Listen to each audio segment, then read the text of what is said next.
Folks, it is now time for the second semifinal of this 2022 Qatar World Cup, sponsored once again by FIFA. Of course, yesterday, Argentina ended up victorious against Croatia 3-0 to get to the final.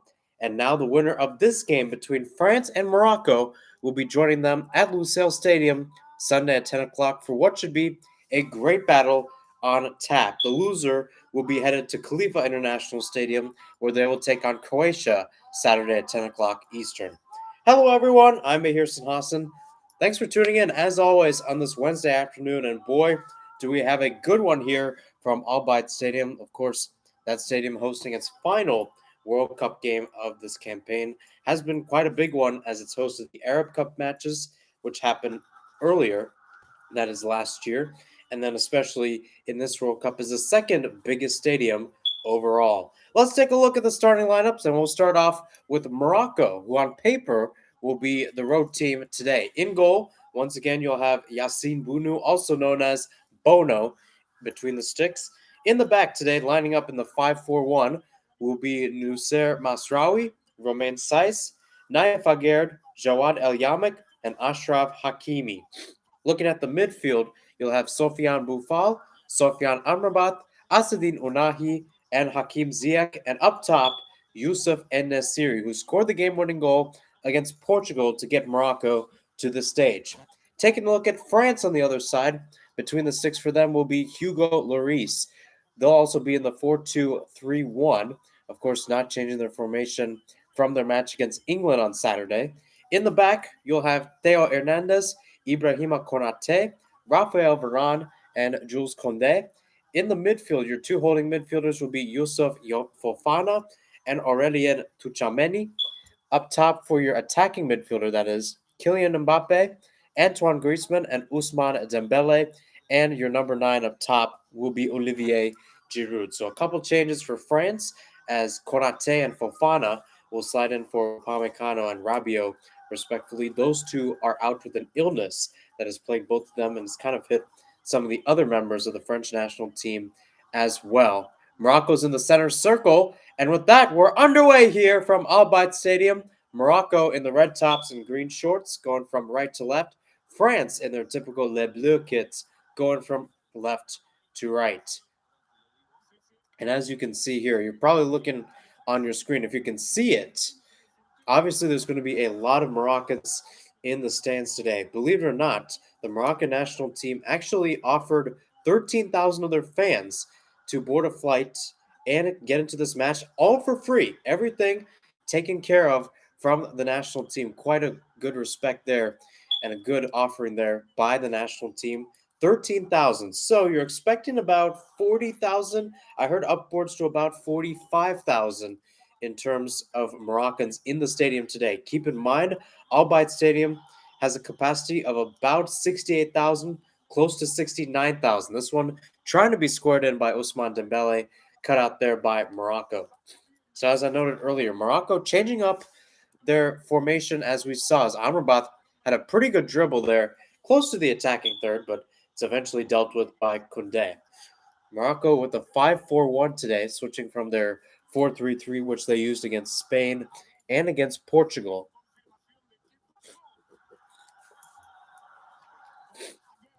Sorry, got little sniffles. Little case of the sniffles so far, though. Not too bad. Throwing now for Morocco on the left wing. Masraoui to take it out towards Unahi. And it's cut out and picked off there in that regards by Griezmann. One back, and here's Amrabat. Here's Masraoui. Back to the center backs, as it was Saiss.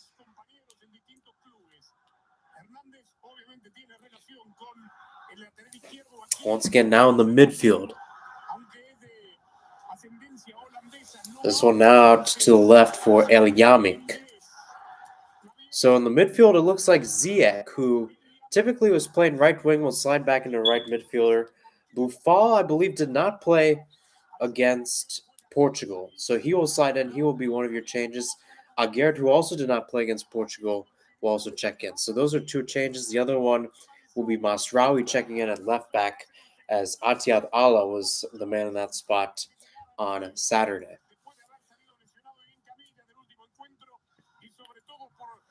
So once again, back towards Morocco. It's Saiss out towards El Yamik.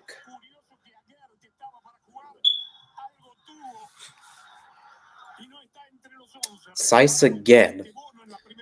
Actually, if I'm not mistaken, I think ESPN might have made a mistake. It might actually be Dari. And yes, indeed, my apologies. It's not going to be Agerd starting there. It's going to be number 20. That one being Ashraf Dari, who will be starting there.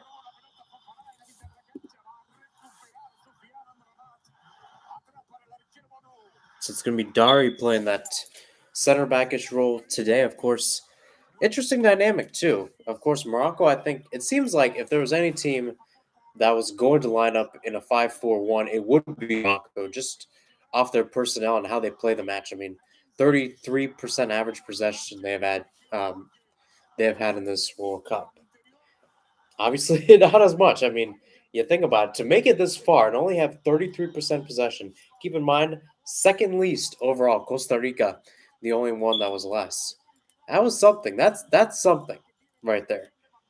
To make the most of their chances, and especially on the other side, keep a good attacking base at bay. I mean, you look at it: Belgium, Spain, and Portugal. All teams Morocco faced, all teams Morocco held to 0 goals. Croatia too, also in that regards. Actually, that match was right here at Al Bayt Stadium. That was the opening match for both of those teams. And you think about it, Morocco, if they lose, could be facing Croatia. Obviously, they might want to have a crack at Argentina to officially get a chance. More importantly than just facing Argentina, trying to win the World Cup, trying to become the first team from outside of Europe and South America. Meanwhile, Griezmann now squares it to the middle. Mbappe tried getting a touch, gets another one. It's up in the air. Hernandez puts it back in the net. Goal for France. Theo Hernandez was in the right spot at the right time. Just like that, France is up 1-0 right here in the 5th minute. Mbappe with a great pressure on the ball, and eventually it's France to just back it up into the net. And with that too, that's Morocco's first allowed goal in this tournament coming from an opposition. They did allow a goal, or rather conceded one against Canada, but that ended up being an own goal.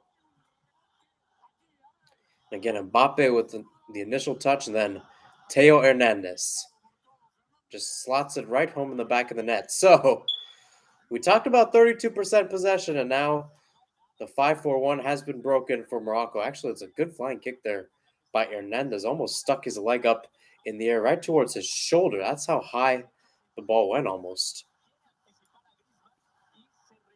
And again, Dari was there on the clearance, but Didier Deschamps and crew very happy so far. Of course, Deschamps trying to get in special territory today.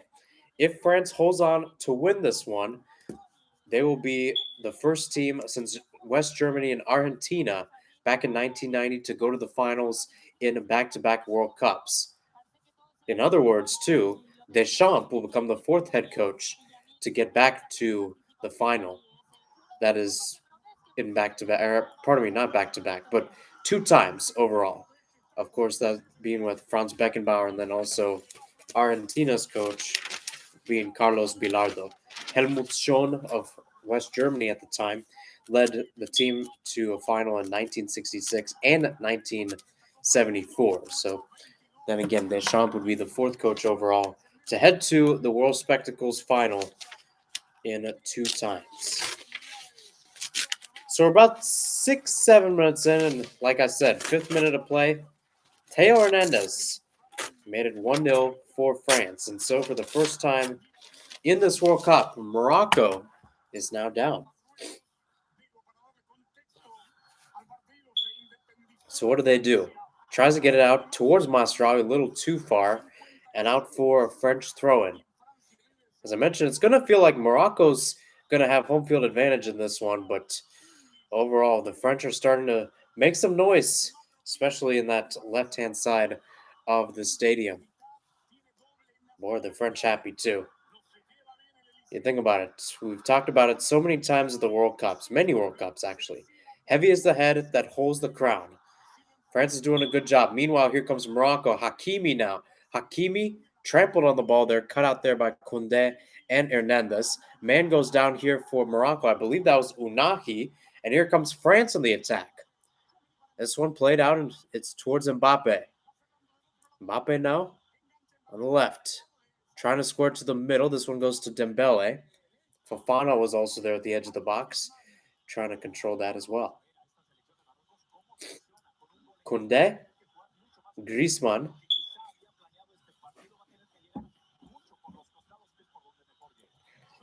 Now to the right, or left rather. Hernandez, Mbappe cut out there by Hakimi. Of course, two PSG teammates listed as good friends, according to both of them. The big rivalry today. Big moment for both of them as well. Here's Ziyech. Ziyech tried getting it back towards Hakimi a little too far. Goes out for another France goal kick.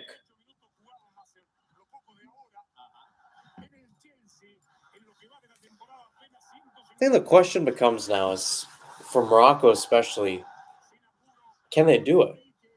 I honestly think they can. They have the personnel, they have the power, and we saw that too. They got the goal against Portugal in the first half, believe it or not. Yusuf and Nasiri just swinging the ball in. This is still a Morocco team overall that, despite not having possession, can still attack overall. And you have to think about it. We still have about 80 minutes in this match. Given that Morocco doesn't concede a second goal, there is a valid chance they can equalize in this match. And honestly, I wouldn't be surprised. There's a look at Morocco's head coach, Walid Regragui. Of course, this is the first time that Morocco or any African team in general has ever made it to the semifinals of a World Cup. Here's Unahi now. Edge of the box. What can he do? Unahi's shot saved. Good work there by Hugo Lloris as Unahi teed it up from about 25 yards out. Last touchdown, France throw in for the Moroccans. So, to my point, they have the chances. It's just breaking down Hugo Lloris. That too, World Cup champion Hugo Lloris, longtime Tottenham player Hugo Lloris. Here's Chelsea player Hakim Ziyech trying to break through some of the defenders, and Hernandez will clear this back towards Morocco's back line. Speaking of which, here's El Yamek at midfield.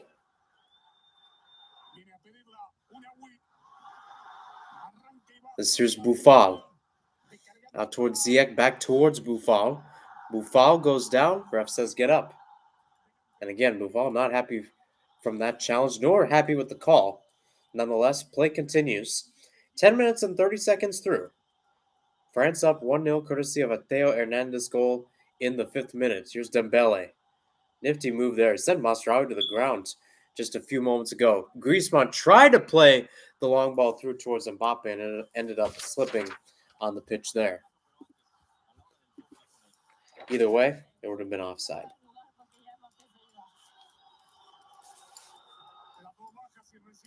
How about this shot here by Unahi, though?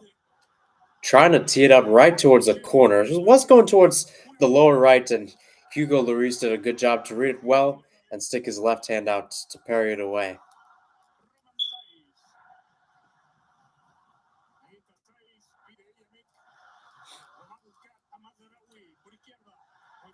This one at least tried to be put in play by Masraoui. Now with Koundé. Griezmann.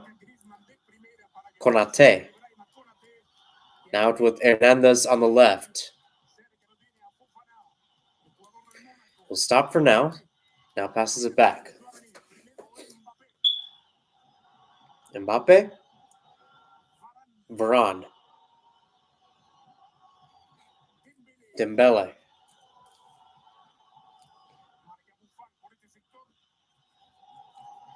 Konate. Here's Varane again. France currently up 1-0 against Morocco. Scored the opening goal in their match against England right here from Al Bayt Stadium. That one was courtesy of Tchouaméni. Today it was Hernandez scoring the first one. That too, Theo Hernandez scoring his second goal overall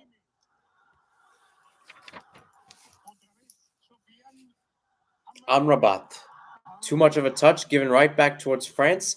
Out with Mbappe on the left, and he can't control it. Giroud with the initial pass out there, as Griezmann was the one to win it back from Amrabat.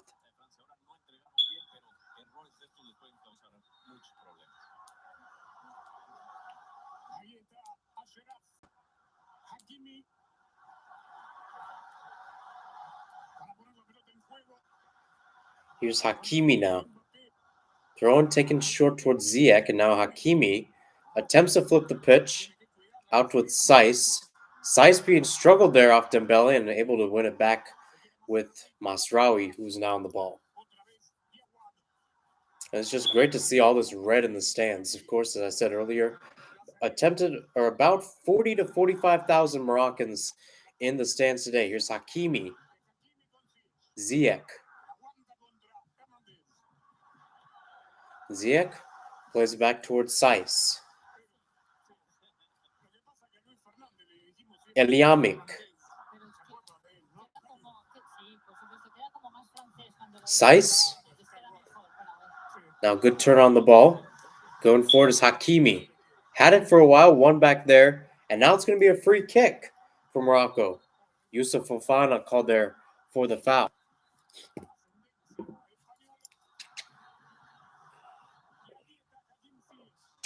15 minutes of play, about 31 minutes plus stoppage time remaining in this first half. And it's France up 1-0 against Morocco, courtesy of Theo Hernandez.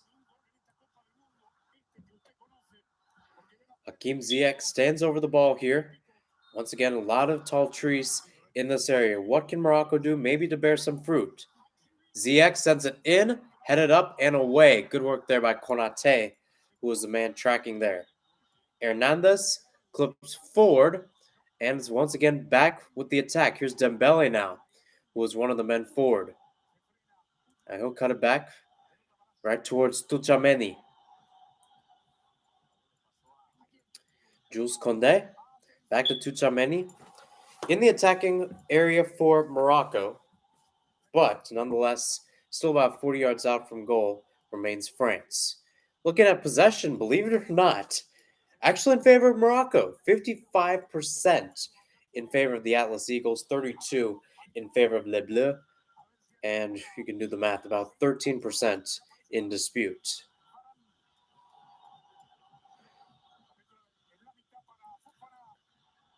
Giroud lost it there. Once again, one back. Morocco's starting to build some pressure. Again, they have not lost a match under Walid Regragui, who took over as head coach on August 31st of this year. Hernandez trying to check in was Mbappe. One back here by Morocco. Here's Amrabat on the ball. Unahi now going forward. This could be dangerous. As here's Boufal. Look at the speed. Out on the wing. Ziyech shot and couldn't get the best touch on it. Went with his weaker right foot there to try to steer it on target and ended up trickling wide. Didn't seem that the French got a deflection there, so it will be a goal kick. But again, what a dribble by Boufal. And a good pass out towards Ziyech. Could have cut it back, but he did have two defenders. One, of course, going neck and neck, and another guy tracking back. This one, nonetheless, played for Giroud. Getting off the goal kick. Giroud! Can't put it on frame. A good chance there. Looking for his fifth goal of his World Cup, and of course, can't put it away there. But nonetheless, great chance. Great ball, too. And again, it was just a little overestimation there by Seiss, who was reading the ball. Actually, that might have clanged off the post. Yes, indeed. It was off the post. Good chance there for Giroud. Potentially make it 2-0 early on in this one.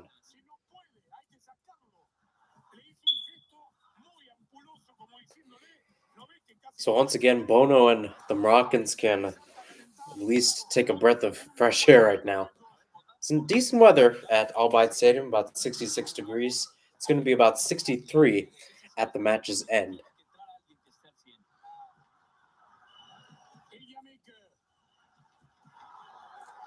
Back towards Yamik. Bono. Back towards his goal. And now out towards Dari. Now Saiz. Of course, the winner of this one will be playing Argentina in the World Cup final. Of course, France trying to become the first team to, of course, win back-to-back World Cups since Pele and Brazil did it 1958 and 1962. That two being 60 years ago. Masraoui tries to argue that it was the last touch off Koundé. The ref disagrees, throw in for France. Back in their defensive third, kind of on the edge of midfield. Koundé throws it that way into the midfield, and once again, won back by Morocco.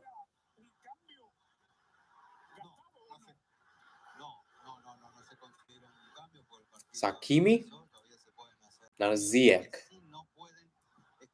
Amrabat, once again, round and round the ball goes. There's a chance here with Hakimi, now with Amrabat.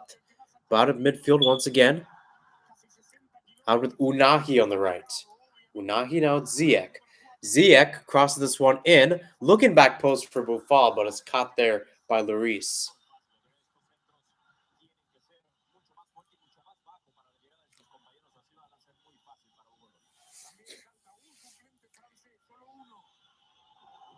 "20 minutes of play. 1-0 France leads, courtesy of Theo Hernandez in goal. It was a great goal. Just lettering it in into the back of the net. Mbappe with a chance as well. After he could not steer it on frame, the deflection went out towards Hernandez, who was on the back post, and just squared it away.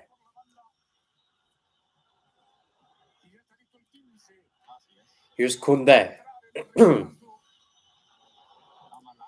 Varane. Konate.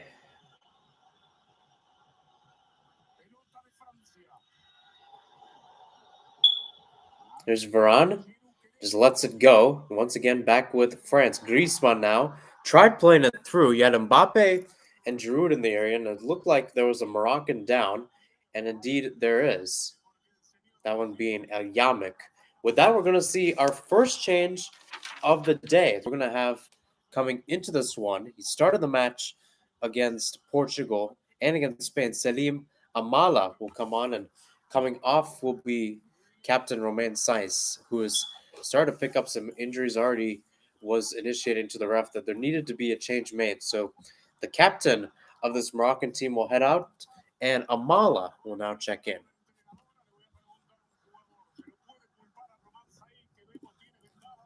Of course, as I noted earlier, Selim Amala, another critical part of this midfield for Morocco. Looking at his time here, of course, playing with Standard League in Belgium, making his 30th cap today. Maybe could pick up his 5th goal as well.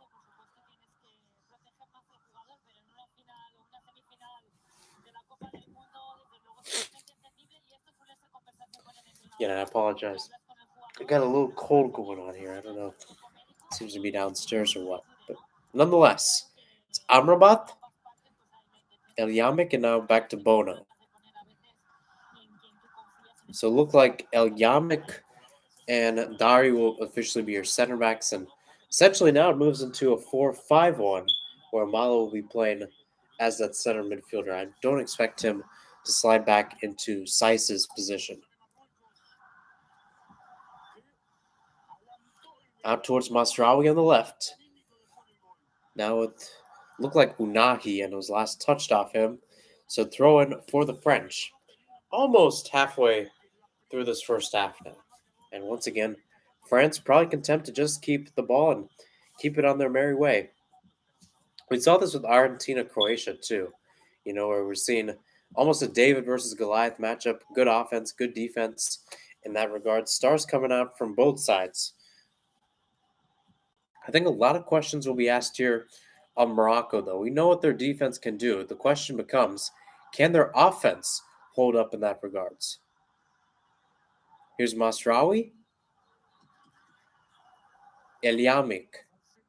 El Yamik has some space in front of him. He keeps on dribbling. Now gets it out into the middle. Ziyech. Ziyech turns on the ball out towards Hakimi on the right. Of course, those two playing with big clubs in Europe.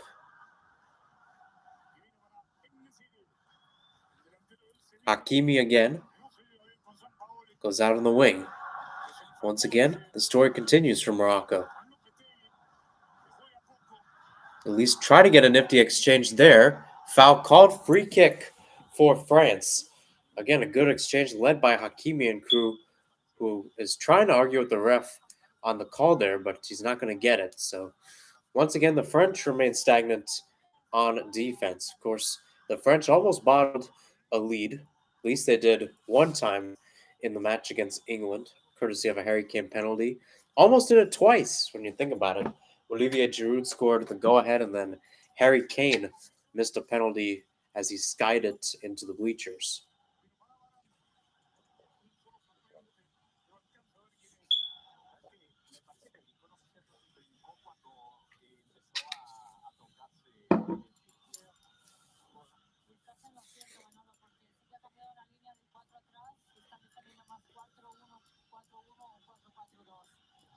Here's a chance here. Varane clips it through a little too high for Mbappe, who was trying to get it on there. Mbappe, once again, pesters in the middle, Fofana, and it's picked off there by Hakimi. And Yamik back towards Bono. Bono with Giroud in his face gets it out towards Dari, who just has to send this forward back towards Konate and the French. One back, though, by Morocco. Little challenge there by Konate, and it's going to be a free kick for the Atlas Eagles. 25th minute here from Al Bayt Stadium. Of course, a big stadium unto itself. More than 68,000 overall, one of the most prestigious. And, of course, we've seen venues like this hosting semifinals. Of course, Brasilia in 2014 alongside Sao Paulo. Then in 2018, Krestovsky Stadium in St. Petersburg. Of course, Al Bayt's seen a lot of action over the past few weeks, this being their ninth match overall. And it looks like, I know Morocco definitely played here. They played their match against Croatia, and it was a 0-0 draw. I believe France also did. Well, of course they did when they beat England here on Saturday. But I don't know if they did beforehand. No, they didn't. So for both teams, this will be their second match at the stadium. And again, just to get that type of action in a stadium like this, too. I mean, especially for a country like Morocco, where, obviously stadiums aren't as big as what we're seeing in Qatar at any world stage in general. Meanwhile, here's Amrabat, as once again Morocco enters the attacking third. Amala plays it out here. Hakimi tried a shot as it was blocked away. Back towards Mbappe, trying to take a turn on the ball, and he's still going with it. Kylian Mbappe tried laying it off there, and Unahi with a good move to try to get away from Fofana, or Dembele rather, and it's going to be a free kick. So once again, you're seeing Morocco. I mean, obviously, this is not a Morocco side, at least in their philosophy, that we saw earlier in this World Cup. They've always been the defend and possess type of team. And, when you look at the matches and you look at the sayings overall in sports, offense wins games, defense wins championships, look no further than Morocco, who hasn't allowed a goal, at least conceding one from the opposition up until the 5th minute of this one. Meanwhile, Buffon goes down in the box, and it's going to actually be a free kick for France the other way. Ref reaches into his front pocket, and with that, we have our first booking of the day going towards Sofiane Buffon. The man taken down there was Hernandez. Speaking of the guy who scored the first goal for France and the first goal Morocco has conceded in this World Cup from the opposition, there he is. In the 5th minute, getting the ball from Kylian Mbappe off his set piece and just slotted it home in the net. Honestly, there's one kind of recurring theme in this World Cup, and I've seen this a lot from different teams. Wingbacks and fullbacks are almost like attackers in this one. I'm thinking about the amount of goals I've seen. I mean, with Argentina, Nahuel Molina, Acuna, Tagliafico, almost playing as high as Messi in some regards. We might see that on Sunday when Argentina faces off against the winner of this one.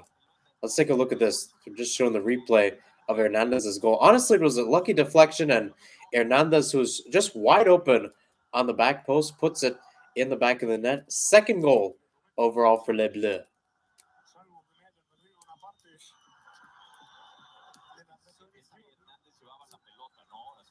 Looks like Hernandez is able to get up. Might need some treatment. And it's going to be Lloris to take the free kick here. Mbappe having a little conversation with Deschamps to make some changes. Same with Regragui and Morocco.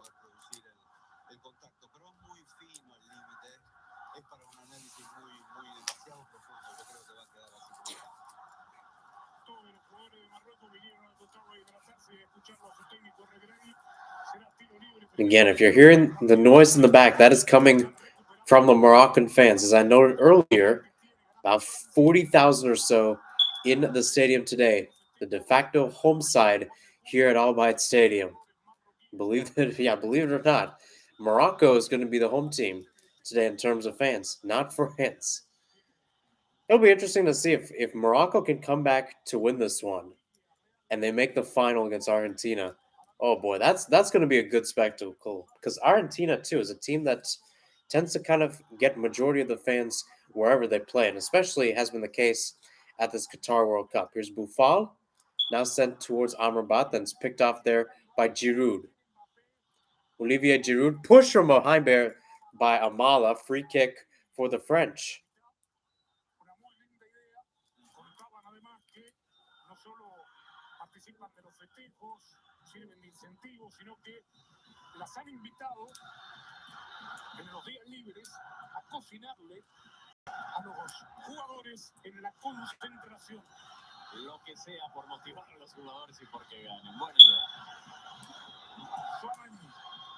So once again, back towards France. Here's Varane now.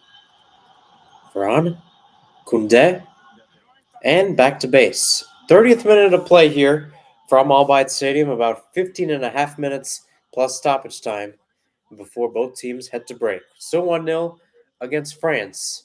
It's been a while since I think France has come back, or at least has been beaten after being up 1-0. Of course, that's happened a few times at this World Cup with Spain and Japan, Saudi Arabia, and Argentina. Meanwhile, here comes Morocco on the attack. Out on the wing, here's Ziyech. Ziyech now cutting inside. Thought about the shot, now he still goes out. And out towards Masraoui. Out towards Boufal now. On the left wing, well on the left wing. Somehow played towards Masraoui in the box. Centered there, out towards Unahi. And now the whistle will be blown for offside.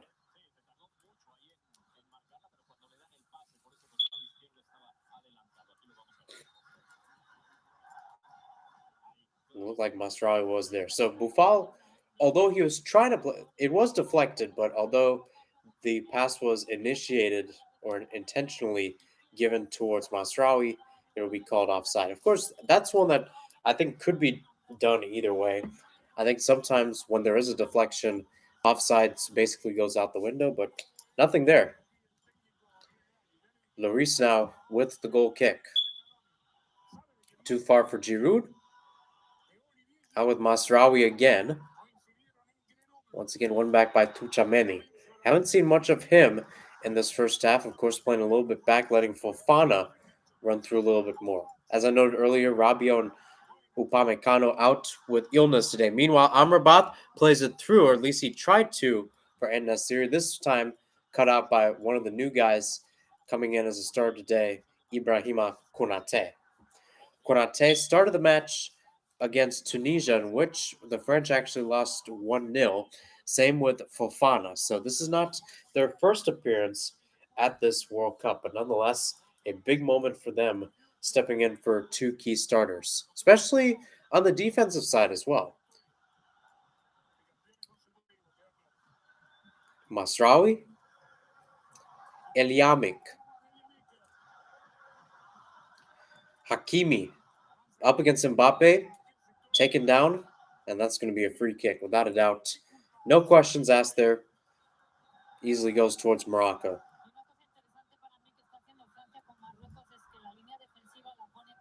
Ziyech out with Hakimi. Now Hakimi will motor back a little bit. That one is one back. And here come French the other way. Mbappe now on the wing. What can he do? Cuts inside, lays it off. Now to Fofana. That one shot blocked. Actually by Giroud, believe it or not. And with that, that will now be offside.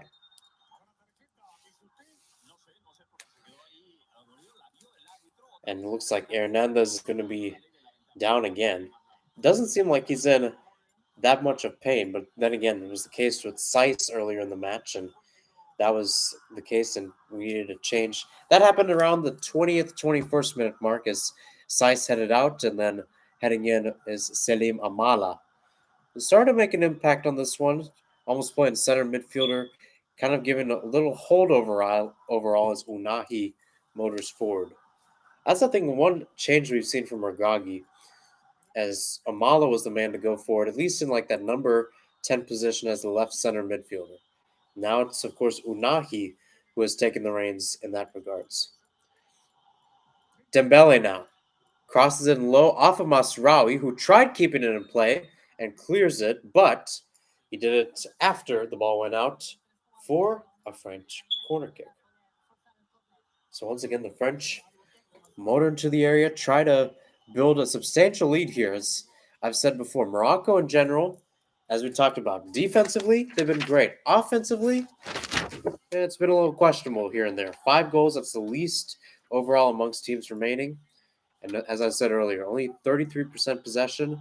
They'll need some shots. Coming into today, 36 shots, 13 of them on goal. Meanwhile, France with the corner kick here, trying to build upon their 31 corner kicks. Griezmann sends it into the box. Dangerous chance. And Fofana will shoot this high up into the Moroccan seats.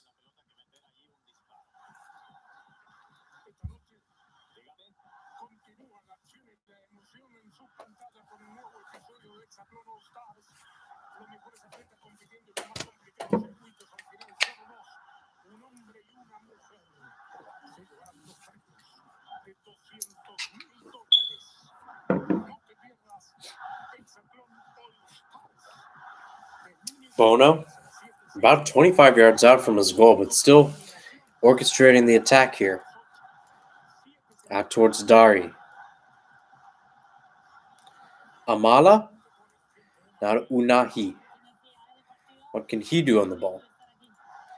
Unahi tried playing into the middle, trying to be nifty. There was Amala. It's one back here by France again. Here comes Tuchameni going forward. Ball played through. Here's Mbappe in the clear. Cleared away. Great work there by El Yamek. Back in the area, and Giroud can't steer it on frame. 2 golden chances for Les Bleus, and they both go to waste. Mbappe with the first one, and credit to El Yamek, Jawad El Yamek, who was back there to just clear that one away. That one could have gone in. You also had Dembele on the back post, and then Giroud with another chance to potentially make it 2-0. So I don't know if the soccer gods want Morocco to equalize, but it's still a 1-0 game here in the 36th minute. Again, about 9 minutes plus stoppage time before we reach the conclusion of this first half.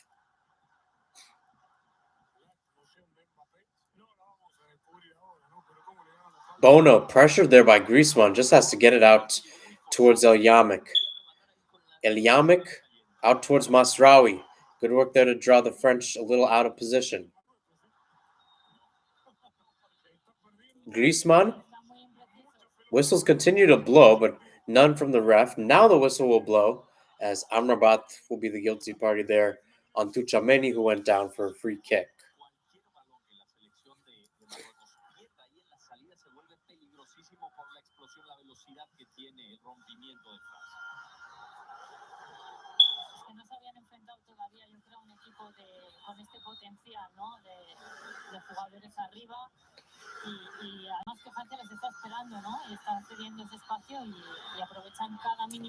Griezmann, now Dembele on the right.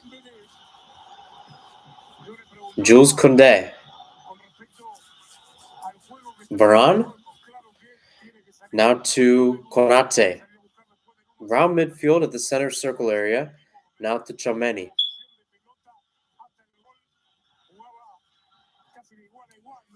Once again, France starting to get some point of possession in this match, of course. Maybe trying to hang on, as we've seen Morocco's attack been a little flurry and a little fury at times. Unahi with a few shots from outside of the box. One going right towards Lloris, who he had to parry away. Another one was called offside, but was the same objective there from Unahi. Meanwhile, here's Tuchameni again. What can he do? Back towards Fofana. Konate. The Moroccan pressure keeps on building, and the French have to fight it.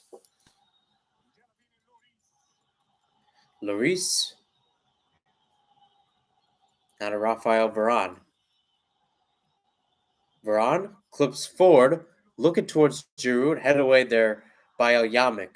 Back in the area, it's going to be Griezmann, who tried getting ahead to it. Meanwhile, it's Unahi, who was dribbling forward, and now settled there by El Yamik. Possession, once again, kind of out of control in some sorts. Not too much compared to other matches that we've seen, but still, it's kind of a typical part of soccer. Hernandez, Griezmann, Tchouaméni, played through by Fofana. Here's Griezmann now in the box. Cut away there by El Yamik. It's trying to say that Griezmann took the last touch, but it looks like it might be out for a French corner kick. Let's take a look at this. It was Griezmann trying to dribble to the end line, and it looked like El Yamik was the last one to get a touch, at least a clean touch on the ball over there. So it looks like the ref made the right decision. Corner kick for the French right here in the 40th minute.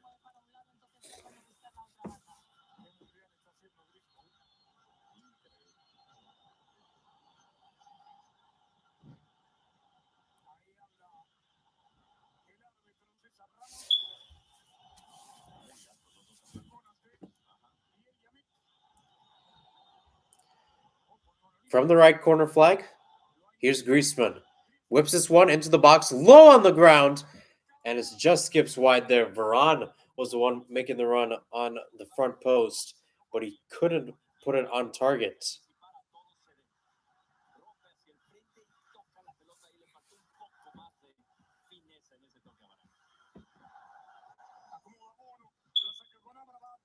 Amrabat, now once again, out towards El Yamik. Bono.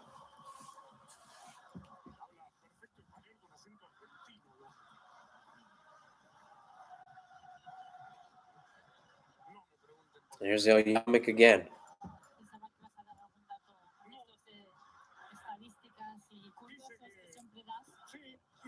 Amala.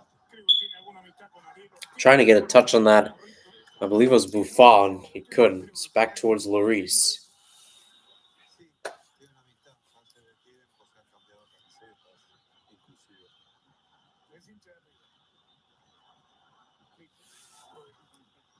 Varane. Varane pressured there by Enesiri. Again, a guy who's been quite quiet. Who's been quiet in this first half. Again, about 4 minutes plus stoppage time remaining before both teams head to break. It's been a while since Morocco has been down at a break. It's also been a while since they've lost a match overall. The last time they lost was 3-0 to the United States on June 1st before Regragui took over as the manager. That long ball was a little too far for Dembele as it's seen out for another Morocco goal kick.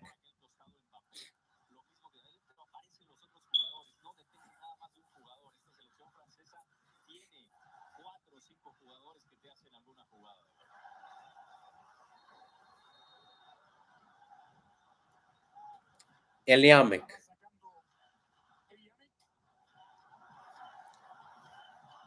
Dari, now towards Masraoui on the left. Masraoui will use his right boot, sends it up too far for running En-Nesyri, who was trying to chest it down over there. So now, clock continues to tick down. 3 minutes plus stoppage time remaining. Still 1-0 between France and Morocco. Theo Hernandez of France with the goal overall. Tchouaméni. Konate.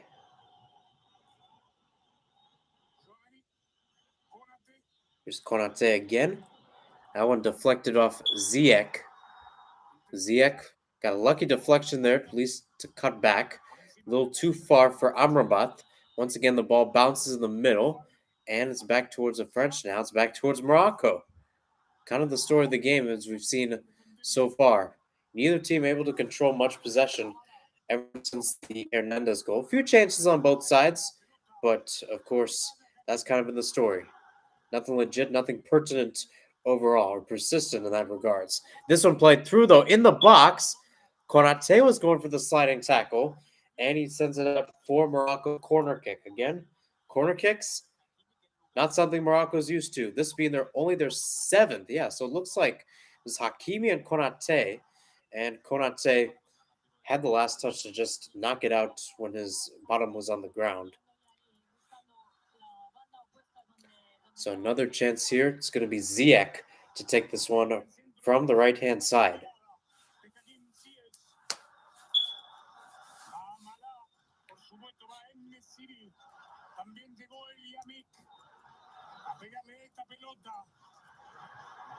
Once again, far side of the pitch. Ziyech whips this one in near post. That one headed up by French. Bicycle kick off the post. What a chance. Still in the box, and now it's cleared away. Still going. Buffal shot trickles wide. What a chance there by Morocco to potentially make this a one-all match. Let's take a look at this. Who had the bicycle kick? I think it was El Yamik, the center back. Yeah, Jawad El Yamik, almost with the goal of the tournament over there, taking a piece out of Richarlison's book. I don't know if Lloris might have gotten a touch to that. I don't know, but either way, banged off the post and another good stop for the Frenchman. But Morocco, oh boy, you talk about it. The biggest question was this was a team that didn't have many shots on goal, and possession. Fourth best in all categories amongst teams remaining. It was kind of the same too in the quarterfinals. Oh boy, they have switched gears. When they need a score, they're trying to get it. They've had some legit chances too as well. Speaking of which, here they come again. Unahi going forward, tussling there. Big tussle, somehow won by Morocco, and last touched off France, I think. Yeah, it was Hernandez and Ziyech going there for the ball. Stoppage time has started here, about 15 seconds into it, 3 minutes in total.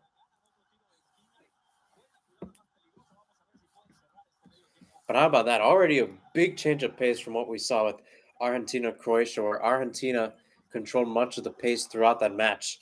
Ever since that goal in the 5th minute by Hernandez, it's been all Morocco since, save for a couple of clear chances by France. Ziyech once again whips into the box. Hakimi can't get there, and Lloris dives to save it away. Unahi was probably the closest Moroccan to get any sort of touch on that ball. And how about that? Ashraf Hakimi, the right back, almost getting to it.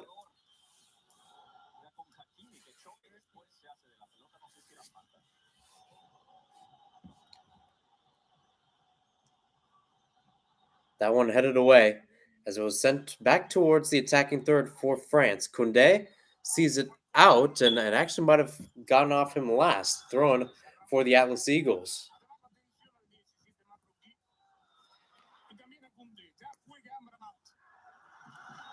Out by Amrabat. And here we go again. Ziyech still going, now lays it off. Hakimi plays it low, cleared away by Konate. Out for another Morocco throw-in deep in the attacking third.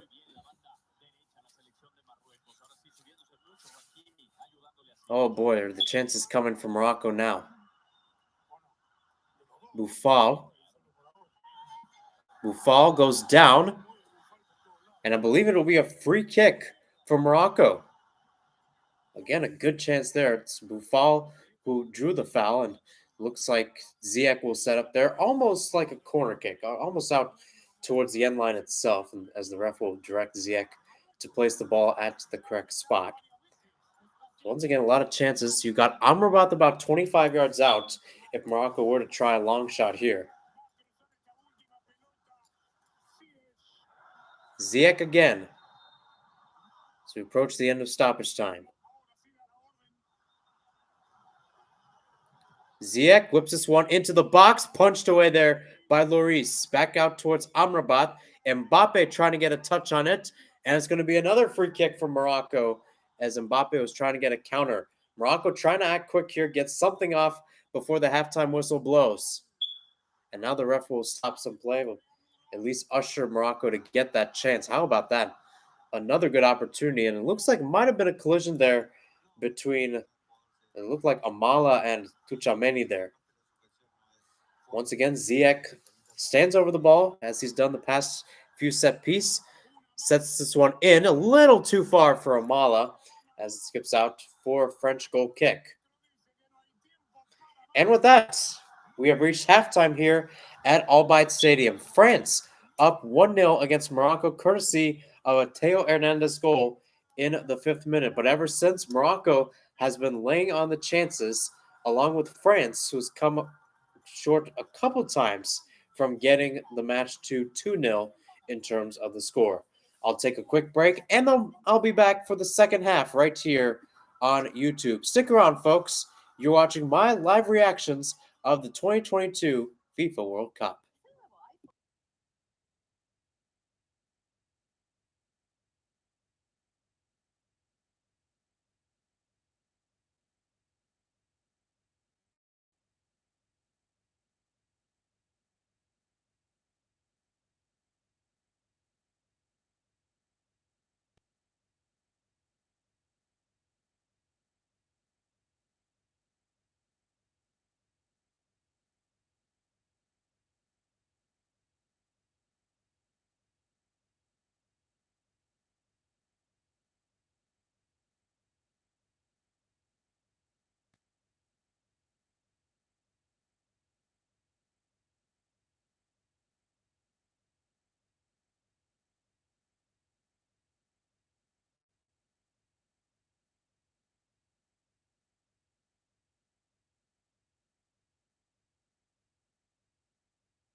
Just a few minutes before we head back for the second half between France and Morocco. It's currently Les Bleus up 1-0 against the Atlas Eagles as of right now on their way to the final where they will face Argentina on Sunday. In that case, Morocco will be facing off against Croatia in a rematch of their group stage contest earlier this year in the third place game.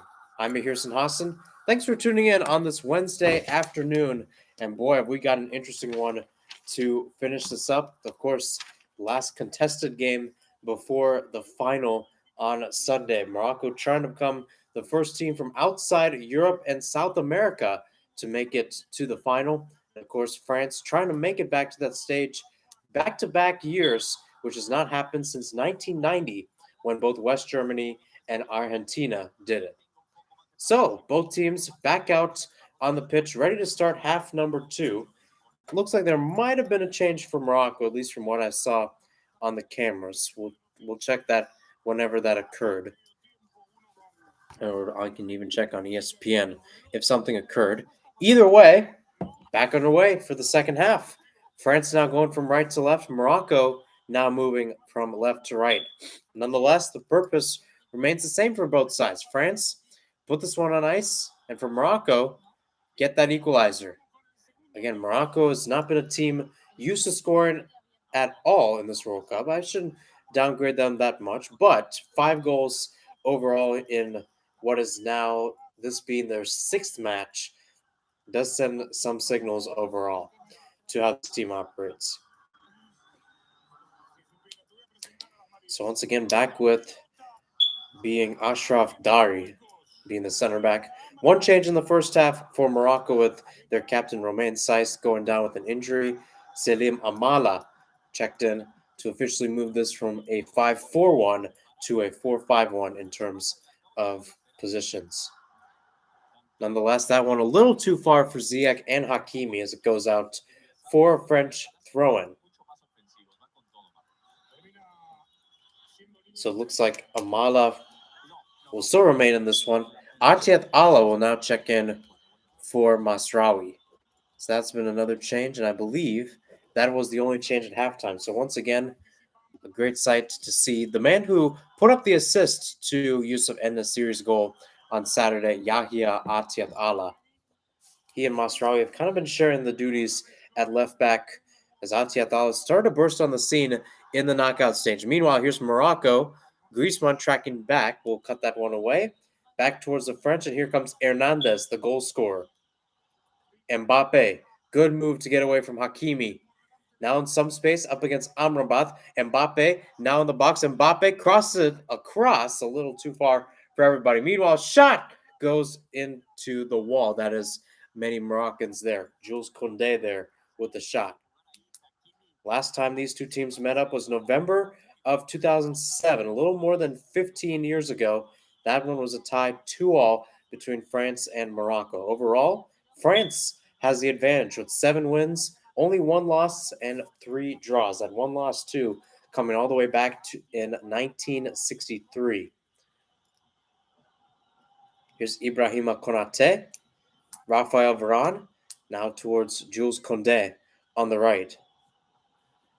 I should also note, too, that regardless of the result today, a historic streak will continue going into this 2022 World Cup final. Meanwhile, Griezmann plays it through for Mbappe, trying to get there, but Bono coming off his line a little bit and able to collect it there. Now he's clutching his knee, and that's not a good sign there for Morocco. Boys, he made a lot of key saves for them in this World Cup. So as I was saying before, it's an interesting streak going back all the way to 1982 that every World Cup final, at least one Bayern Munich player and one Inter Milan player was a part of a team that played in that championship game. It's quite interesting going back to it. Take a look at it. ESPN wrote an interesting article all the way back to 1982, and every edition of this World Cup, at least one player from each of those two sides, both of which have won 10 championships in their respective leagues, has participated in the final, or at the very least, been represented, whether they were a starter or even on the bench. Last year for Bayern Munich, it was Tolisso who was there, and then in 2018, Tolisso playing for France, and on Croatia, the Inter Milan players were Brozovic and Perisic. In this one, regardless of who ends up winning this match today, you have a plethora of French players that are playing at Bayern Munich. Pavard, you got Hernandez, who scored the goal, Kingsley Coman, many of others too. Here's Ziyech trying to find Unahi. That's cut out there and cleared. You look on the other side for Morocco. Only one Bayern Munich player with Masraoui. Hakimi's cross was blocked away. And Atiat Allah, great work there working against Dembele. Just to cut it out, have that pace, and have that defensive prowess in him. You look on the other side for Inter Milan, at least in terms of this World Cup, Lautaro Martinez of Argentina plays there at the San Siro. Has been starting, but has also been coming off the bench occasionally too. Ziyech's cross blocked away. And Mbappe tried getting on the counter, was pushed a little bit by Dari. Nonetheless, no foul called. Unahi on the right. Unahi tried cutting inside and eventually just blocked away. Amrabat again. 50 minutes through, 40 minutes plus stoppage time remaining in this one. If it is tied, if Morocco gets that equalizer, we head to extra time. 15 minutes, and we got two periods. Hakimi tried centering it there as he was in the box, and that one is also cleared away. Mbappe now down the left-hand side, barreling down there, still going with the ball, and Bono's got to track back. Going up against Amrabat. Mbappe goes down, and Amrabat is going to win the challenge there. Mbappe still remains down there. It's a rough challenge by Amrabat, as that one now currently goes back towards Hugo Lloris. It was Unahi there. Azadir Unahi with the pass forward. How about this tackle, though? Legal challenge. He did get some of the ball, and of course, Didier Deschamps and the French crew wondering how that wasn't a foul.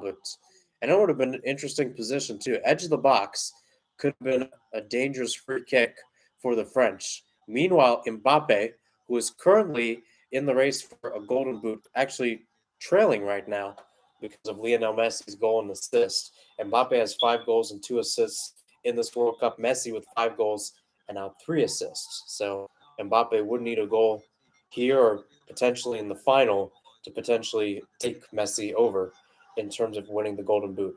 A French player has not won the Golden Boot since 1958 when Just Fontaine did it with, believe it or not, 13 goals. Yes, you heard me right.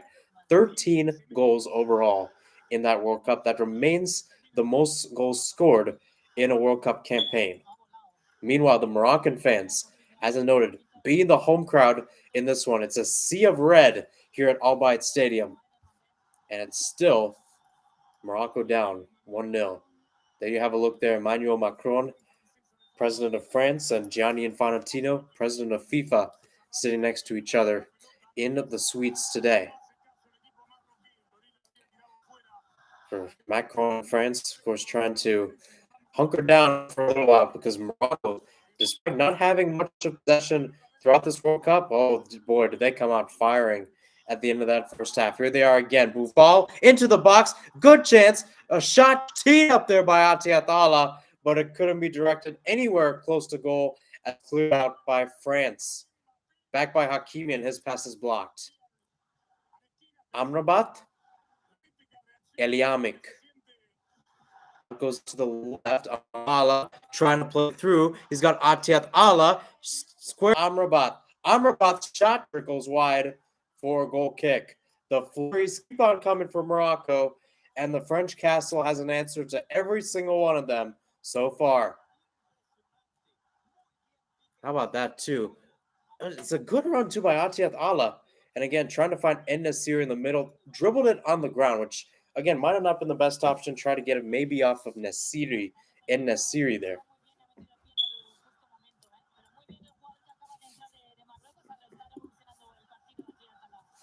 How about this, too, by Boufal? Interesting cross in, and again, En-Nesyri was the one trying to get a peg to it. Rafael Varane, although being on the backside of En-Nesyri, was the one to get a touch at it first. Once again, Moonball continues here for both sides. And now it's brought down with France. Dembele couldn't get control. Out once again to Morocco. Thrown here in the 55th minute. Morocco down 1-0 against France. Theo Hernandez with the goal in the 5th minute. Ever since, Morocco has been on the front foot trying to get that equalizer. The question becomes, can they get it? Here's Ziyech.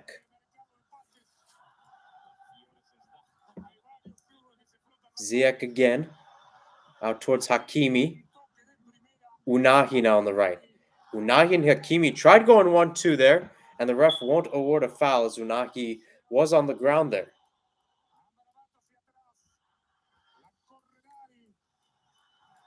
Dari Eliamik back in midfield, now working back towards the middle. Morocco still maintaining majority of the possession in this one. 49% compared to France's 37. In dispute being 14%, 14% of the possession. Ziyech cuts inside, back towards El Yamik, some space, and again, can't feed it in. Morocco has played direct throughout this match, but overall hasn't gotten majority of the chances they've won. It's mostly come out on the wings, and you have to give credit with their wingbacks there. I mean, I say wingbacks because they're listed as fullbacks, but almost play that high, that being Atiat Allah and Hakimi. Giroud missed it here. Yet a Moroccan being pushed off the ball. Might have been Amala, as it's back for another Morocco throw-in. Amrabat at midfield, in the center circle. Now it goes out on the wing. Ziyech, with Hakimi on the right, goes out towards Hakimi. Back towards Ziyech. Hakimi trying to make a run inside. Out towards Unahi. Unahi with Amrabat. Out with Ziyech. Back with Unahi in the box. Can't steer across. Now into the middle. Hakimi can't get a touch as it's cleared away by Griezmann. Still, once again, it's still 1-0 in favor of France. A lot of chances. Dari out towards Ziyech. Ziyech now motoring into the box. Last touched off France, at least according to Ziyech. And it looks like it might be a corner kick. At least Ziyech thought so. It might actually be out for a goal kick. Let's take a look at this. But either way, great sequence there by Morocco as Amrabat played it out with Unahi. And again, we're seeing Ziyech getting into the middle. Hakimi as well. Hakimi has started to realize the space in between in the center of the box. And again, Dari there with a good challenge on Mbappe. Again, a little bit off target. These are all shown as replays, by the way. And Mbappe, I think, is still arguing the ref with the fact that, despite his shoelaces being untied and the fact that that's probably kind of evidence for a potential foul. Not what he wants. Not what he wants, not what France wants, of course. Trying to get some sort of possession back because it seems like Morocco, when you talk about it, the Atlas Eagles, they are screaming Eagles from what we have seen whenever they've been on the ball. They are feisty for that equalizer. Second goal in this match.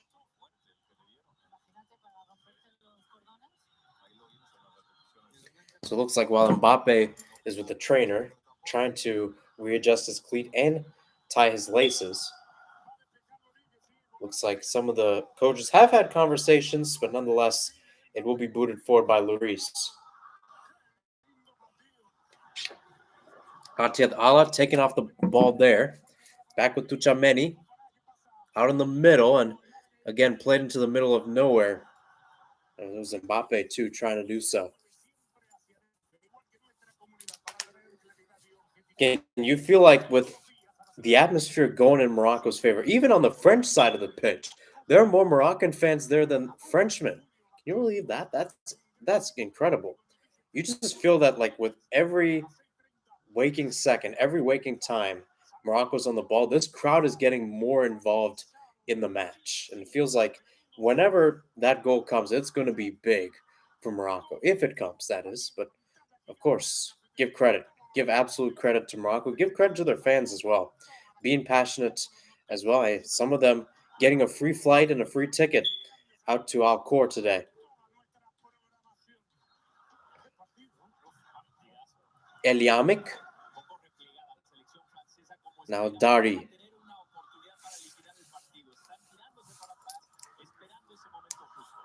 Hakimi on the right now. 60th minute. Clip forward. Unahi out towards Boufal on the right. Boufal, what can he do? Plays it to the middle. Cut off there by Fofana. And again, maybe a chance here for France. As Giroud plays it through. Here's Mbappe. He's onside for now. Cuts it into the center. Now with Griezmann. Edge of the box. Griezmann's shot deflected. And it's lucky for Morocco that it trickled wide. Either way, the offside flag had gone up.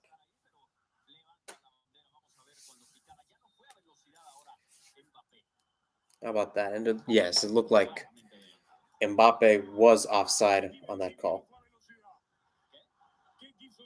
Boufal. Eliamik and now to Amrabat. In the center circle, trying to get it back towards French territory. You have to give credit to the French. They've remained stagnant throughout this match, especially on the defensive side of the ball, something they have not been tested on both in the matches leading up and also in the group stage. Although they did lose to Tunisia 1-0. They did start a lot of their reserves in that match. However, many of their stars, including Griezmann, Mbappe, and Giroud, came off the bench looking to salvage a point, but were unable to do so. Koundé is it back, and now it's Griezmann on the ball. Griezmann goes down, and the ref will issue a free kick for the French.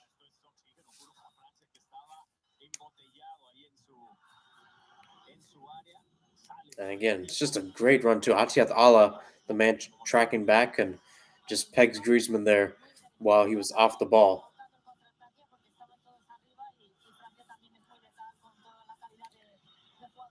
So once again, 29 minutes plus stoppage time as the Moroccans start to say their prayers, trying to get an equalizer here at probably the biggest stage in program history.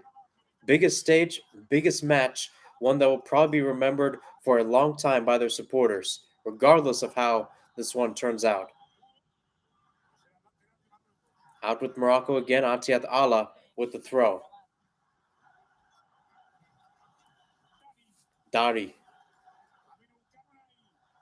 Amala out with Ziyech on the right wing. Ziyech, once again, the left-footed Ziyech, I should say, plays it through. Here's Unahi, cut out there by Hernandez. Hernandez, good work to keep it in play.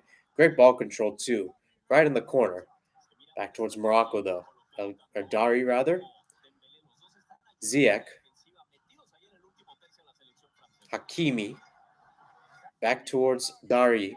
Dari will send this out towards Yamik, and now to Amrabat, who is checked inside.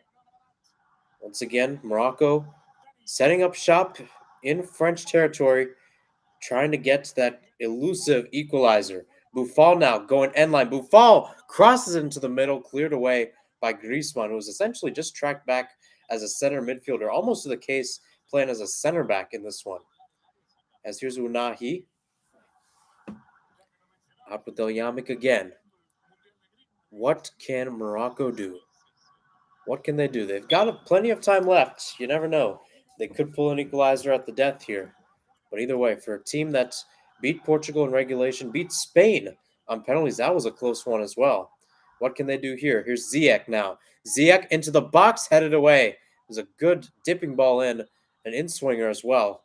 But either way, great headed one by Baran. Mbappe now up against Dari, and Unahi comes in sliding to send this out for a throw-in.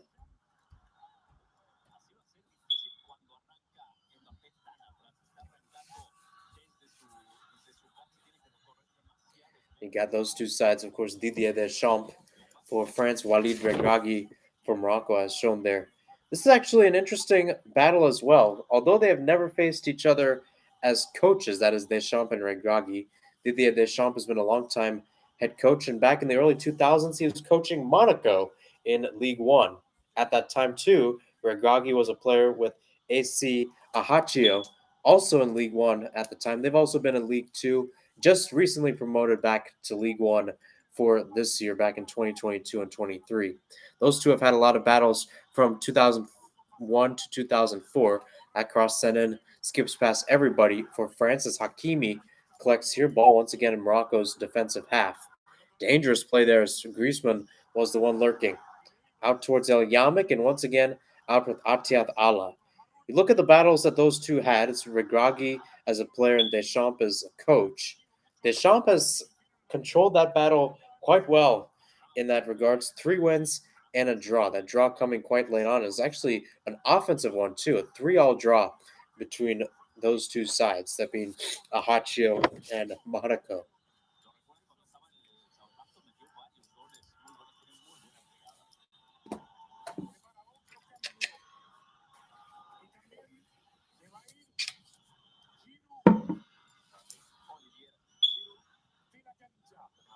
Looks like we'll see a change for France, and it's going to be Olivier Giroud heading off. Had a great chance to make it 2-0 in the first half and missed a clear-cut chance, put it off target. And checking in for him will be Marcus Thuram, the Borussia Gladbach man.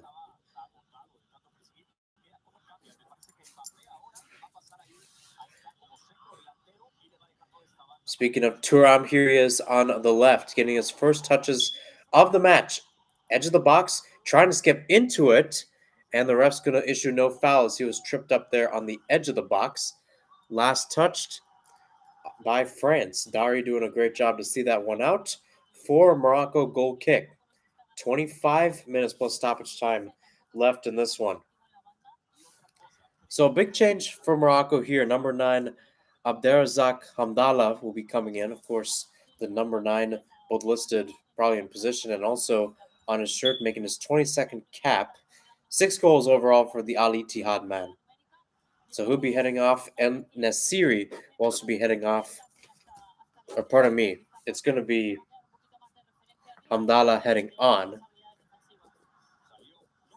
and heading on as well for Boufal will be Abu Klal. Of course, we've seen number 14 Zakaria Abu Klal many times before. We saw him against Portugal on Saturday. This first time I think I've seen Hamdallah play with Morocco. Didn't star against Spain, didn't star against Portugal. Mainly the reason why is because Walid Chedira, the usual replacement at the number 9 position, is out for today's match. Picked up a red card in the one against Portugal, so he is serving his suspension in today's match. So we're seeing Hamdallah on the squad for the first time. Here's Ziyech, pipping this forward, out towards Atiat Allah, clips it in, almost getting there as Abu Klal, and Lloris just collects there. Again, Abu Klal trying to pull an En-Nesyri and have an insane vertical to head that one in. And instead, goes right towards Lloris. Abderrazak Hamdallah. 31 years old, too. The oldest forward on the squad. One of the oldest guys in the squad, too, in general. Quite impressive. Quite interesting as well. He'll actually be celebrating his birthday on Saturday, so happy early birthday to him. Oldest guy on the squad. Here's Thuram. Thuram now. Pressured there in the middle. Shoved there by Hakimi. And with that, we're going to have a French free kick. That too dangerous position here in the attacking third.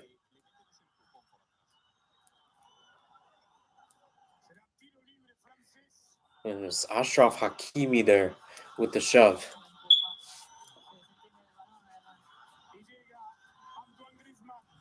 And once again, take it will be Griezmann. 69th minute of play. Clock continuing to tick, and boy, would it be special if France were to get a second goal here. Once again, the tall trees, including their center backs, Varane included, are in the box. Whistle blows. Griezmann sends us into the box, bounces past everybody.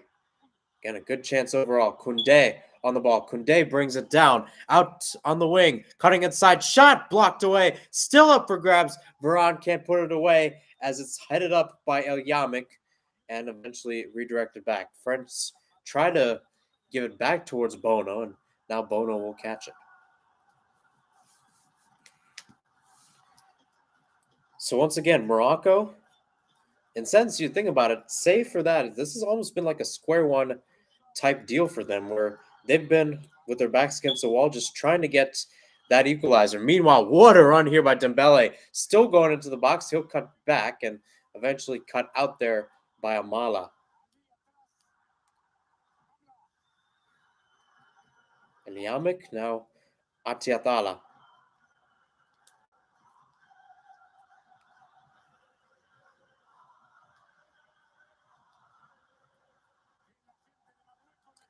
Hakimi. Here he is, Ashraf Hakimi. The PSG man plays in France. Out with Hamdallah, and he'll get that one picked off. It's a good turn there by Fofana to get through. And once again, here's Marcus Thuram. Again, Thuram bustling inside, shoved there by Dari. Another free kick for France in the attacking third. Could be dangerous.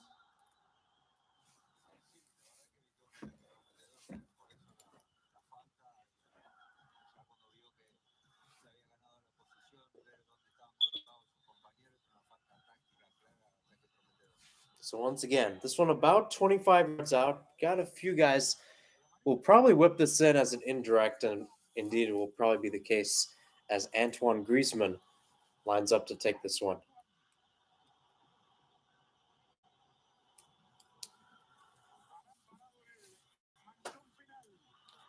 So once again, 70 minutes through here from Al Bayt Stadium, 20 minutes plus stoppage time remaining, and France with an opportunity here to double their lead and really put Morocco with their backs against the wall. Of course, even if one of these two teams lose, they will have a match on Saturday against Croatia to decide who gets third place overall.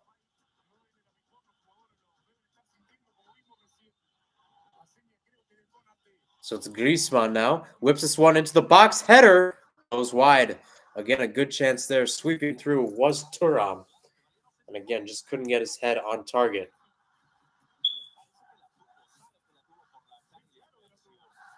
Yeah, think about it too. Dashing run. But Thuram there in stride for stride. Looked like Jamani was making the fastest run or the farthest run as well for the French.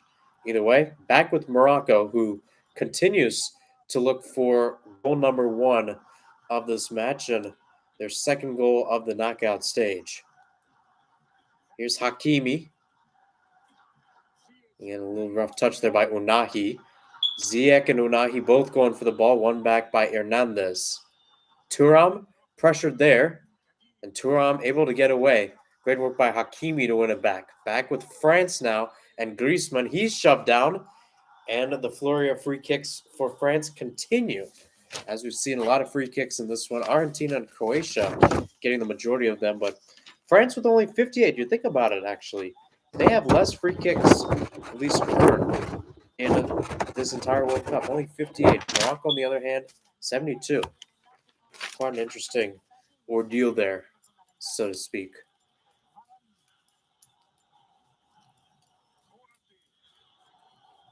Varane, Koundé, and now back towards Hugo Lloris. Lloris now will boot this forward with his left foot, back towards Thuram, who chests it down. Can't find Mbappe in the middle, as is now headed away, and once again back towards Mbappe on the attacking front.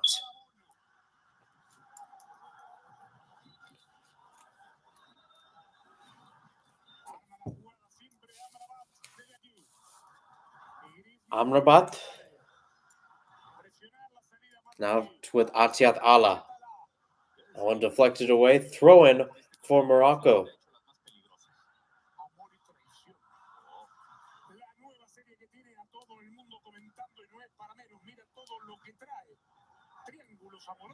Out with Hakimi again.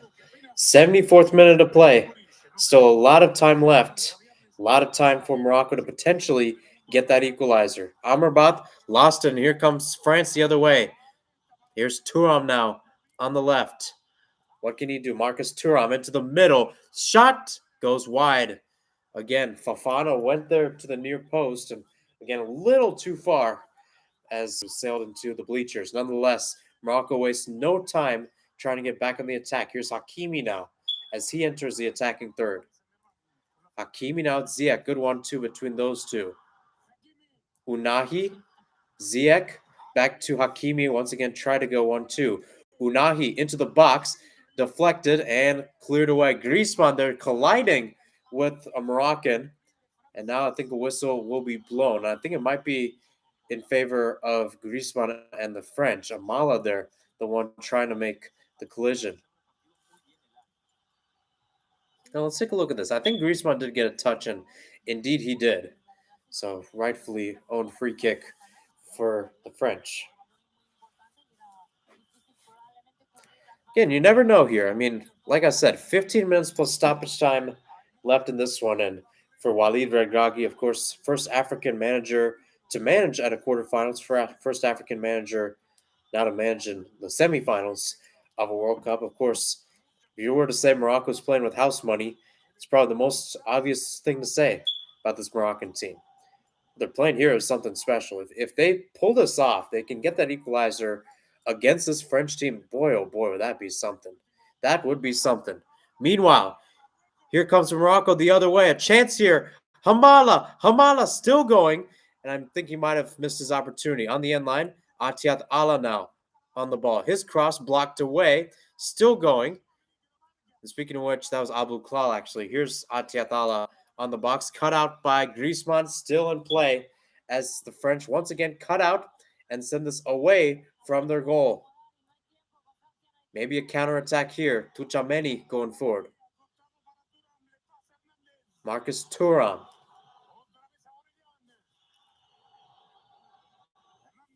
And once again, now it's the French's turn to set up shop. Morocco's put almost everybody behind the ball. Crazy to think.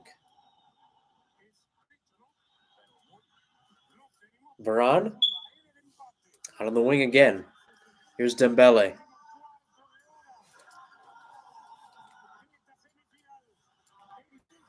Varane clips this into the middle of nowhere. Goal kick. Yeah, let's take a look at that. Hamala had a good chance, and I think he might have waited a little too long. He was right at the edge of the box, and I actually think had he gotten his shot off, at the very least, he probably would have deflected out for a corner kick. Decided to keep it to himself upon not seeing the best window. So here's Unahi. And you think about it, there's been a lot of fluke goals, aka deflected goals, in this World Cup. Of course, Croatia got their equalizer against Brazil by doing so. So here's Hakimi. Ziyech. Amrabat. Amrabat clipped out there, headed by Atiat Allah. Abu Klal with a good turn, but it's cut out there and cleared by Varane. Liamik back towards Atiat Allah, dashing on the right. Now it goes forward. Chance here for Morocco. Entering the box now there. Abu Klal's cross did not take a touch on the way out. It was actually Hamala there with the cross, and it's out. Goal kick. Again, good chance overall. It looked like Hamala might have thought he was going to get a chance, but ended up not getting it. Change here as Selim Amala, who checked on for Saiz with about 20 minutes or so, 57-minute shift for him. He will head off, and now heading on will be another attacker, Abde Esal Suli, making his 5th cap for the team. Another change for France as it looks like Ousmane Dembele, will be heading off. We'll see who he is checking in for. Again, a solid shift on the right, but overall cut out there by Atiat Allah and then originally Masraoui there on the right flank of the pitch today. Dembele will head off, and heading on, we'll see a defensive substitution. No, pardon me, it'll actually be a like-for-like substitution. Randall Colomwani checking in. The Eintracht Frankfurt man making his 4th cap today, yet to score his first ever goal. Big one. It would be a big one for France, should it happen.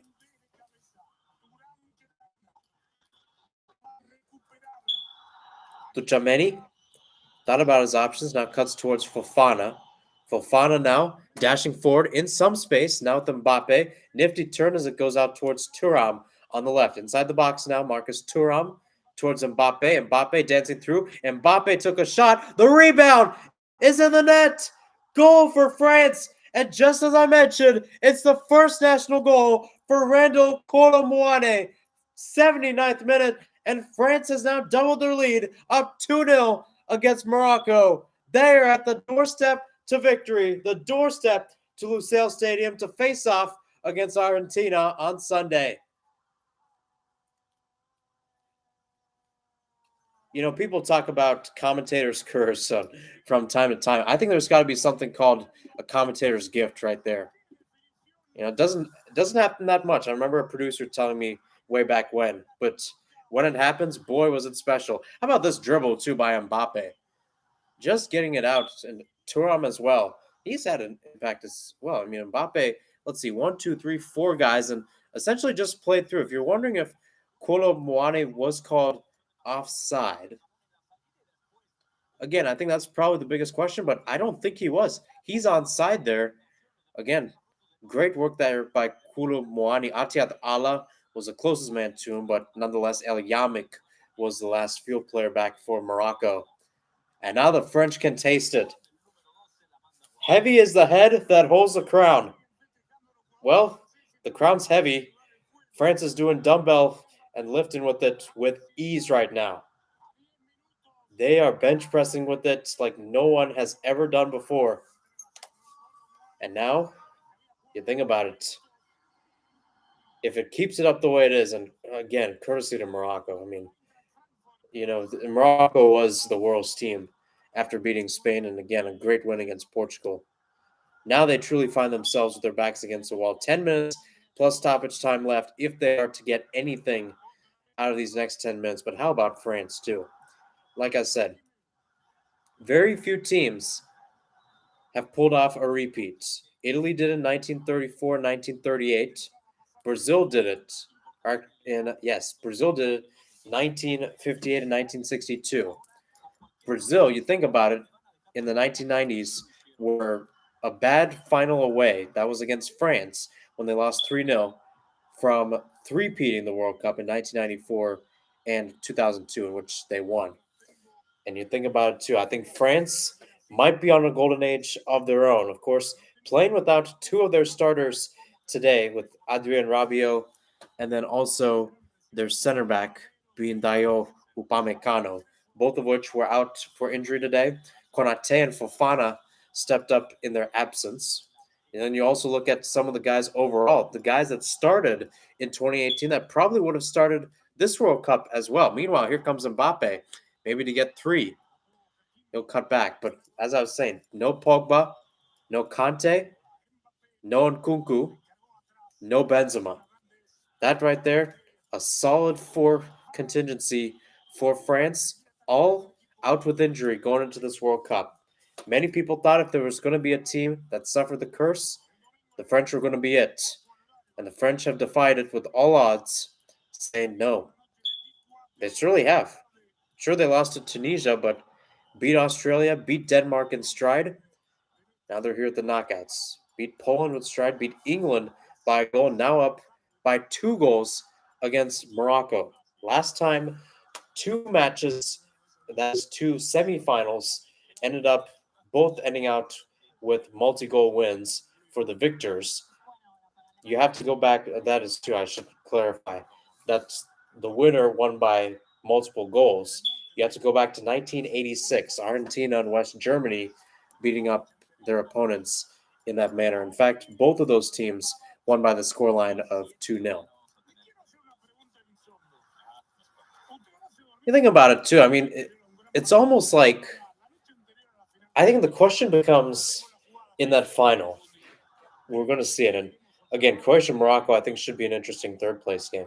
We'll talk about Morocco's legacy later, but I think with France's legacy, you know, I think when you look at it, like when we're going to be looking back at this World Cup in 25, 50 years from now, whose legacy I think will reiterate better? I mean, you have Argentina led by Lionel Messi, who just won a Copa America.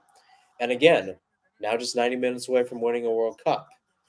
On the other side for France, if pending they can hold on here, you have a team that, if they win, pull off something that only Pele and Brazil have done. And again, you have a Pele-like player in Kylian Mbappe, currently in part of the Golden Boot race. In fact, he might actually have the assist for Kolo Muani's goal there. So, looks like he might be tied up once again with Messi for the Golden Boot. So it could come down to the final to decide who wins that coveted title. Again, regardless of what happens, credit to Morocco. They're going to have a free kick here in the attacking third. Credit to Morocco and what they've done. Made a lot of people happy, not just in their home country, but throughout Africa. First Africans to make it there. So many times they've struggled. Senegal in 2002, Ghana in 2010, Cameroon in 1990. They were the only ones to make it to the semifinals. ZX Ball headed away there by France. 5 minutes plus stoppage time in this one, as Morocco once again will try to get everything in their will. Maybe some luck from the soccer gods if they are to equalize in this one. As it stands right now, we're having another big matchup for your final. Argentina against France. Last two times those teams met, 2018, back in the round of 16, in which France won 4-3 in an absolute thriller. Kylian Mbappe, the man right there in the center, ended up having a brace, really showed himself on the world stage once again. And Lionel Messi was held scoreless, I believe, in that one. No goals. I don't know if he had an assist. Might have had an assist in that one. How about that? Probably, in my opinion, the best matchup from 2018, the World Cup. It's going to be your final. This one swung in by Atiat Allah. Header goes out towards Ziyech out on the end line. Ziyech now cuts back, trying to get past Konate, or Thuram rather, and no touch there by Le Bleu. Goal kick.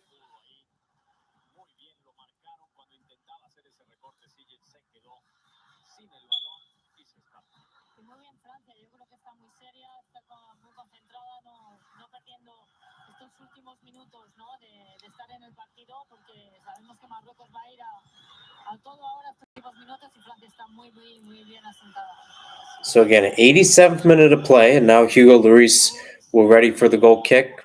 Going to send this high, past midfield, back into Moroccan territory. Again, they kind of got the goal there. Randall Kolo Muani there, the 79th minute, trying to put this one on ice. That too being his first ever goal at the international level. You think about, I've said this a lot. I've said it a lot in these broadcasts where I look at, someone who doesn't have a goal and says, boy, if they get so goal, this is going to be big. Oh boy. It finally showed up. It finally showed up in this one. Here's Hakimi again. Ashraf Hakimi trying to keep it in play against Hernandez, and eventually it goes out either way. Goal kick. Flag went out and usually kind of did this move right here.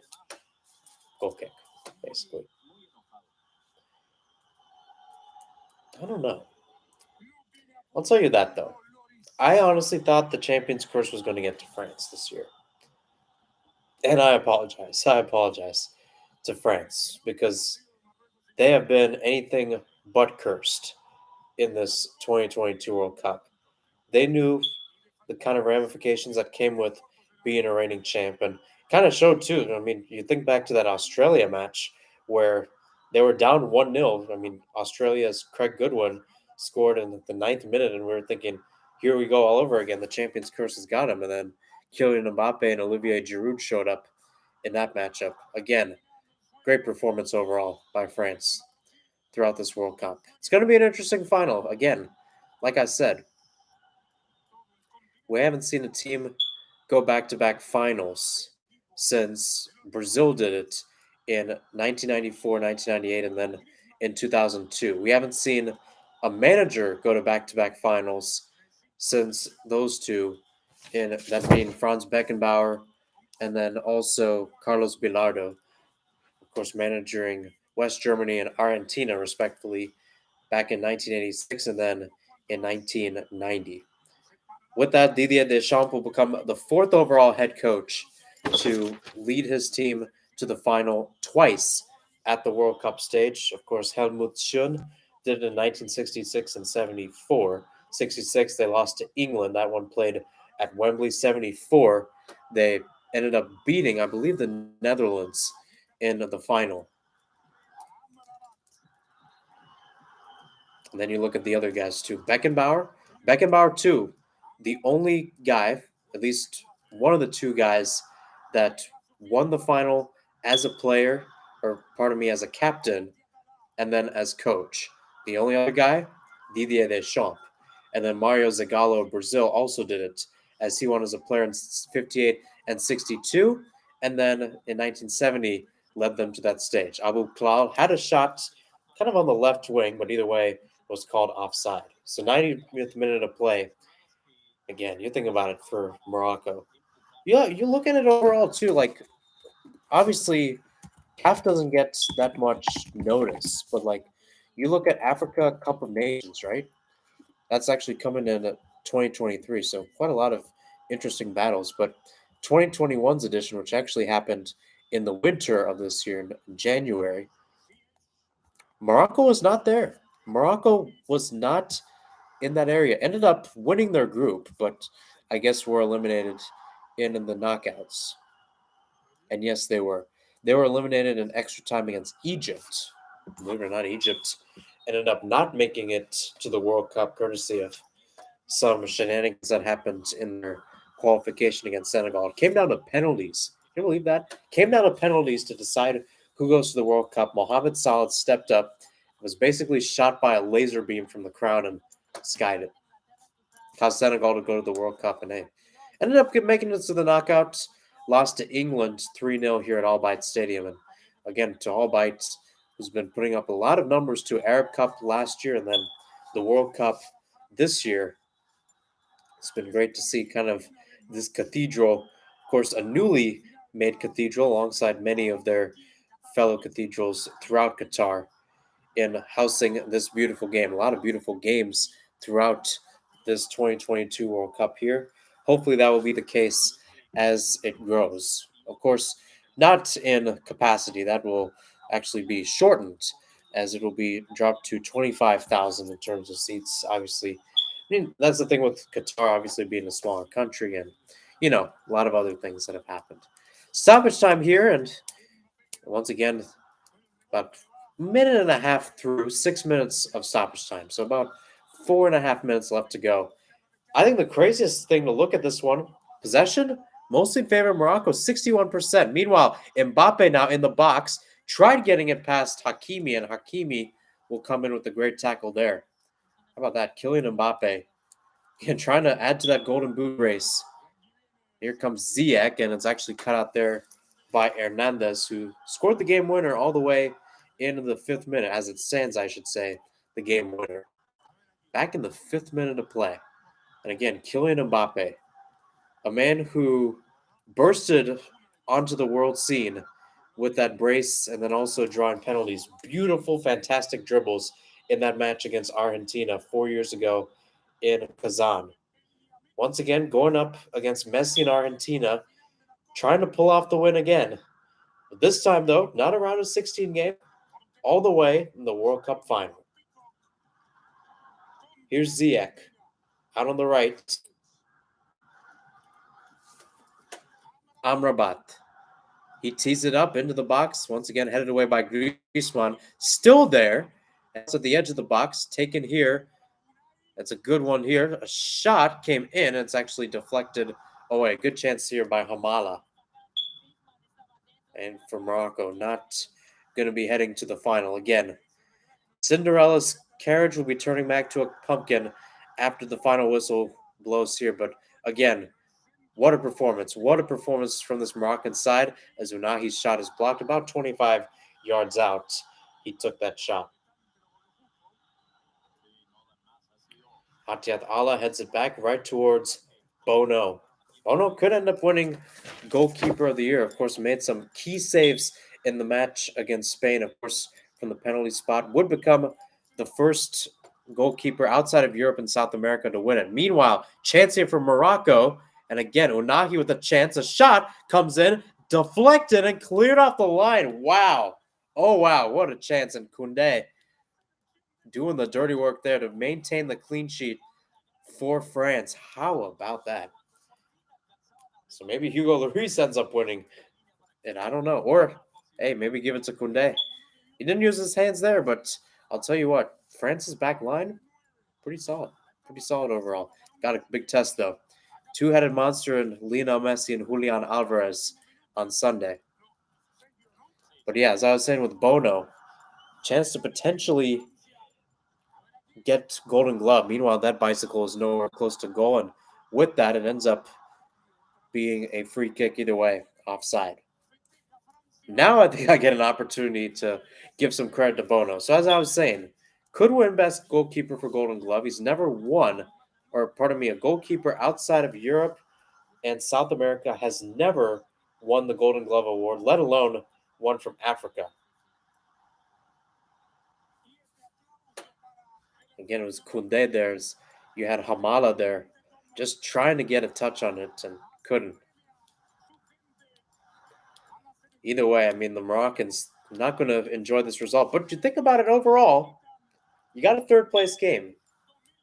The United States in 1930, South Korea in 2002, and now Morocco in 2022. The only three teams outside of Europe and South America to have ever made it to the top four of a World Cup tournament. Absolute work, great work there by Morocco already. You have a chance too to potentially get the third place.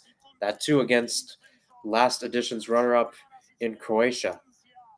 You think about it. Back in 1930, there was no third place game, so the United States were not playing for one. However, in 2002, South Korea did lose their third place match to Turkey, an UEFA team, despite many people think it's in Asia. I think majority of it is in Asia, but it's actually a part of UEFA, which is the European Confederation. But either way, we're approaching 6 minutes of stoppage time, and the final whistle has blown here from Al Bayt Stadium. Heavy is the head that holds the crown. I don't think so, says France. They are on to the World Cup final, and they have a date with Argentina on Sunday. Final score here, it's France 2 and Morocco 0. Goals coming from Teo Hernandez in the 5th minute, and then in the 79th, Randall Colomwani. That two scores that haven't scored a lot at the national team level. Hernandez with only his second goal, and that too in his 12th appearance with the national squad. And then Colomwani scoring his first ever goal for Les Bleus in his 4th appearance with the squad. Again, for Morocco, heartbreak for them, a team that enjoyed a lot of joys and now finally has to deal with some sorrows. But either way, made their country proud, made the continent of Africa proud to say, you know what? We can compete at the greatest stage on earth. We can give a lot of these crews a run for their money. Beat Belgium, beat Spain, beat Portugal. A lot of blue blood programs that have been in this game for quite a long time. Again, Morocco, hold your heads up high. And hey, you got another blue blood, at least from these past few years, in Croatia. Maybe get third place if you can. So that does it here for my coverage of semifinal number 2. With that, our last 2 matchups are set. So our third place game will take place Saturday at 10 a.m. Eastern Time. That one will be at Khalifa International Stadium, of course, the official home of the Qatar national team, between Croatia as they face off against Morocco. For the second consecutive World Cup, that third place game will be a rematch of a group stage game that took place earlier in the World Cup. Of course, in 2018, that was Belgium against England. In both matchups, Belgium ended up winning. When these two teams met up at Al Bayt Stadium, it was a 0-0 draw. And the final, it's going to be an interesting one for sure. It's going to be a different test in legacy from both sides overall. Lionel Messi and Argentina on one side to potentially settle the GOAT debate once and for all, to say, you know what, Lionel Messi has got a World Cup title. He is the GOAT over Cristiano Ronaldo. And on the other side, France, a team that is making it to the World Cup final after winning it. Hasn't been done since Brazil did it in 1998, trying to go back to back since the Brazilians did it in 1958 and 1962 with Pele. That's all for my coverage. Once again, I'm Mahir Hassan. Tune in Saturday and Sunday at 10 o'clock, where I will have the streams for both matches right here on YouTube. So long, good night, and stay safe.